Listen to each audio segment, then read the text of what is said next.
Sir, हमने ये तो समझ लिया कि बाजार में असर खत्म नहीं हुआ है अभी जीएसटी कट का, लेकिन सर एफआईआईज इन्होंने कुछ इंटरेस्टिंग किया है। 100 करोड़ के आसपास की एक छोटी सी बिकवाली कैश में दिखी।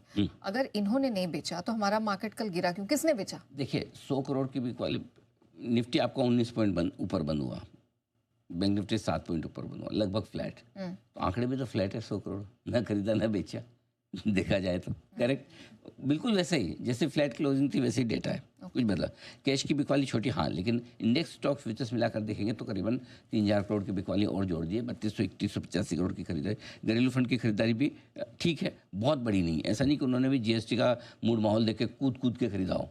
2200 करोड़ की है, उसमें भी ब्लॉक डील है, एप्टेस वैल्यू की ब्लॉक डील है, 2000 करोड़ की ब्लॉक डील, उनके एडजस्टमेंट भी आंकड़ों में है। तो ऐसा नहीं, अगर इन्होंने ज़्यादा नहीं बेचा तो इन्होंने भी ज़्यादा नहीं खरीदा। आमतौर पर घरेलू फंड का कैसा होता है, खबर आने के बाद वो कभी नहीं खरीदते, वो तो पहले ही खरीदते हैं, राइट। सो इसलिए शायद उनकी तरफ से थोड़ा सा ठंडा रहा मामला। जीएसटी कट के बाद एफआईआईज का मूड बदलता है या नहीं, ये अगले 1-2 सेशन में पता चल जाएगा। अभी तक कल के एक्शन से ये लग रहा है कि उन्हें कुछ नहीं करना है, उनके लिए जैसे नॉन इवेंट है, आई गई उन्हें फ़र्क नहीं पड़ता।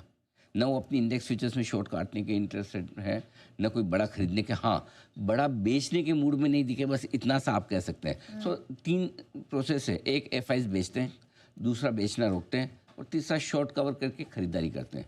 सो कल सेकंड वाली स्टेज पे है, अब आप देखते हैं शॉर्ट कवर करते हैं या नहीं, आज और कल मंडे तक में समझ में आ जाएगा। सर वैसे तो यूएस मार्केट्स का कोई बहुत इम्पैक्ट होता नहीं है, लेकिन अब ट्रम्प साहब भी कुछ बोल नहीं रहे हैं और मार्केट स्ट्रेंथ में ही है, तो मतलब कोई फायदा होगा क्या इफ एट ऑल? आपको प्रॉब्लम क्या है? अगर ट्रम्प साहब को सुने बगैर आपको आनंद नहीं आता? नहीं, हेडलाइन तो मिलती है, बहुत बात करते हैं। हाँ, ये बात तो सही है, हेडलाइन मिलती है, बात भाई चुप रहने दो उस आदमी को। अब मतलब जब भी मुंह खोलेगा कुछ ना कुछ उल्टा ही। हाँ, ये जो पिछले कुछ दिनों से शांत तो हुए हैं वैसे। हाँ, मतलब भला बुरा कहना थोड़ा मतलब कम तो किया है। अच्छा, बाय द वे वो किम जोंग और वो चाइना के शी जिनपिंग दोनों मिले, तब भी उन्होंने ऑल द बेस्ट ही किया। गंदा नहीं बोला, वो आई डोंट नो, वो भूल गए, वो काफ़ी ख़राब भी बोल सकते हैं, लिख सकते हैं, भूल गए। आजकल थोड़ा सा खुद पे कंट्रोल कर रहे हैं कि मैं बोल के कि ना बिगाड़ूं लोगों से, बट एनीवे। लेकिन अमेरिका के संकेत बहुत अच्छे, इसमें कोई डाउट नहीं। तीनों ही इंडाइसेस लाइफ हाई के नज़दीक, जो हमने एआई डेटा में भी बताया है। सो मेरे ख्याल से अब सितंबर के महीने में जो ब्याज दरें घटनी है अमेरिका में, उसको लेकर अमेरिकी बाजार उत्साहित हो रहे हैं, बॉन्ड यील्ड घट रहे हैं। कल एक इंटरेस्टिंग डेवलपमेंट आईटी शेयरों को लेकर हुआ है। कल वहाँ पर बाजार बंद होने के बाद कॉलकॉम के नतीजे आए हैं और गाइडेंस भी बहुत मजबूत दिया, तो वो शेयर का बड़ा भागा। तो आज ये देखना होगा कि क्या आईटी शेयर, वैसे आजकल कोरिलेशन 1-on-1 रहा नहीं हमारे आईटी शेयरों का और नेस्डेक का। कहाँ नेस्डेक लाइफ हाई पर, हमारा आईटी शेयर मरे पड़े हैं। सो मेरा ये मानना है कि वो तो नहीं है, लेकिन हो सकता है आपको कुछ एक्शन देखने को मिले, बस यही है। ठीक है, हमारे मार्केट्स पर आते हैं सर। आज हमारा सपोर्ट निफ्टी, बैंक निफ्टी के लिए कहाँ है? 24,500-25,000 अब निफ्टी की रेंज हो गई है, इसको आपको ध्यान में रखना है। ऐसे में 24,500 के नज़दीक आते ही 24,350 24,500 की रेंज रहेगी, बहुत मजबूत सपोर्ट। 25,000 के आसपास आते हैं आप, वो बिकवाली वाली रेंज में आ जाते हैं। 25,000 25,150 ऊपरी रेंज है। बैंक 24,850 के ऊपर बंद होने पर मजबूती और बढ़ेगी। जो पहले मजबूत सपोर्ट था, जिसके नीचे टूटने पर हम कमज़ोर हुए, अब उसके ऊपर बंद होंगे तो फिर से मजबूती बढ़ जाएगी। बैंक निफ्टी 53,600 53,750 मजबूत सपोर्ट है। 54,700 54,900 ऊपरी रेंज थोड़ी दूर की है। ओके, अगर 25,000 पार करना है तो कौन सा ट्रिगर मुझे चाहिए अब? एक्चुअली ट्रिगर तो सारे वेस्ट करते थे, मतलब आपके पास 2-4 ही गोलियां हों और वो मारो, निशाने पे ना लगे, और कई बार निशाने पे लग भी जाए, दुश्मन ना मरे। कट तो बड़ा तोप था। हाँ, उसके बाद भी हाल है, एक हमारे तो ख़राब ही होते जा रहे हैं सारे ट्रिगर। तो पहला तो ये, अब तो सबसे बड़ा ट्रिगर तो टैरिफ डील ही है मेरे ख्याल से। अगर उसके बाद भी ना सुधरे मूड तो फिर तो मतलब उम्मीद ही छोड़ दो। तो अब टैरिफ को लेकर अगर कोई पॉजिटिव चीज़ें हो जाए, डील को लेकर कोई आगे बातचीत बढ़े, तो मेरे ख्याल से वो सबसे बड़ा ट्रिगर होगा, नंबर 1। नंबर 2 ये कि सरकार कुछ और बड़े रिफॉर्म करे। देखिए, आप एक बात समझ लीजिए नेहा जी, कि ये रिफॉर्म ऐसा नहीं कि जीएसटी कट कर दिया मतलब एक ही थार खत्म हो गया। करना चाहें तो बहुत कुछ और भी किए जा सकते हैं, इसमें कोई बड़ी बात नहीं है, और बहुत से हैं भी स्कोप आपके पास करने के। अब करते नहीं करते हैं, देखते हैं। नंबर 2। तीसरा, कंपनियों की कमाई जो थोड़ा सा बाजार पर भारी पड़ रही है, अब उसमें 1-2 तिमाहियाँ लगेगी। दिसंबर की तिमाही और मार्च की तिमाही बताएगी कि कंपनियों की कमाई फिर से लौट रही है, क्योंकि अभी लोगों को लगता है कि थोड़े हमारे मार्केट महंगे हैं, उतने सस्ते अभी भी नहीं है, और क्योंकि कंपनियों की कमाई पिछले साल भर से उतनी मजबूत नहीं आ रही है।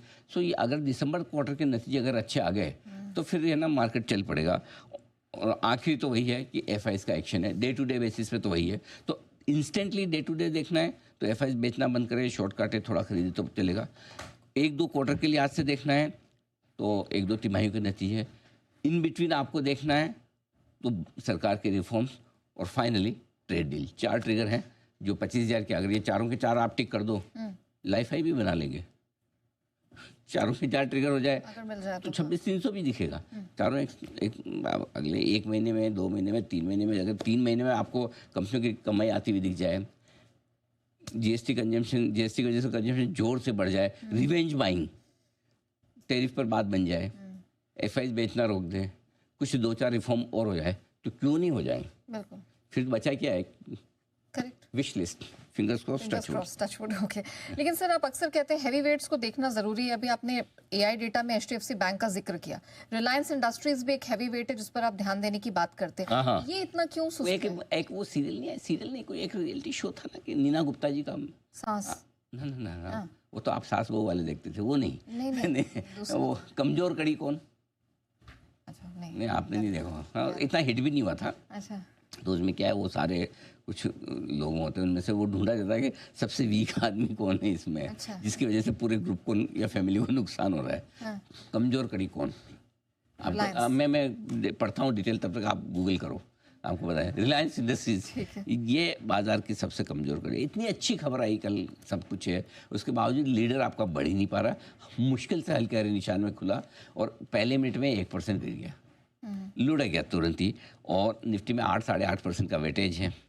बंद भी 1% नीचे जाकर, जहाँ खुला वहीं से गिर के नीचे जाके बंद हुआ।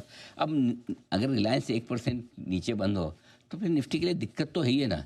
तो इसीलिए बाजार की इस वक्त सबसे कमज़ोर कड़ी रिलायंस ही है और वही ज़्यादा परेशान करती थी। मिला साल 2002 का है सर। एक्चुअली पता नहीं है, एक चीज़ में पुरानी वाली मेमोरीज तो अब तक याद है। 2002, 1990 में जो पढ़ा याद है, ये 2020, 22, 25 का पढ़ा हुआ याद क्यों नहीं रहता है? ऐसा क्यों? पता नहीं सर। उल्टा आजकल रिसेंट वाले भूल जाते, पुराने वाले याद रह जाते हैं। तो इसके पे उसमें रिसर्च होनी चाहिए सब कुछ। चलिए, बड़े आज